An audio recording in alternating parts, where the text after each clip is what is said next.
Not too much that I learned in school, no. As a matter of fact, the way I got into starting in journalism was that I had, after a period of time bumming around in Europe after I got discharged, and felt like in about 6 months I got a job when I returned to the States with 3M Company, writing promotional copy for Scotch tape. And I frankly kind of was so disillusioned that after what I'd been through, here I am helping salesmen sell. So I'm twice removed from it, Scotch tape and reflectorized products and all of that. I was ready to re-enlist. I said, at least, you know, that was real. But anyway, the one part of my job I loved was putting together the company house organ. And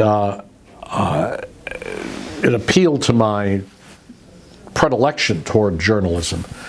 And I said, well, hell, if I like this, I ought to really like working at a real newspaper. And I sent resumes all over the place. See, I had never had any experience or training in journalism, even though I wanted to be one. Everybody turned me down, except the Chicago Tribune, only because, and here's this huge paper, so you would have thought I would have been hired by some small town weekly or monthly or something, you know. But they were undergoing a transition where this old generation of reporters who were then in their 60s and even 70s were leaving and retiring or dying. And they were hiring a lot of young people, and so I got hired there. But I'll never forget that my first day on the job, I was supposed to write an obituary and I froze.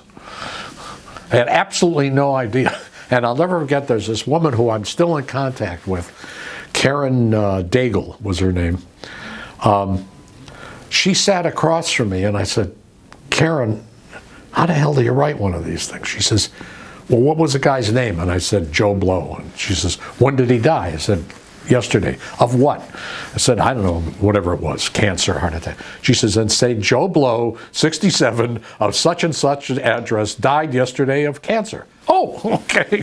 So that was the beginning of my training. But I never had any real formal writing training except for one night course I took, where I learned the one thing I learned that every writer learns is show it, don't tell it.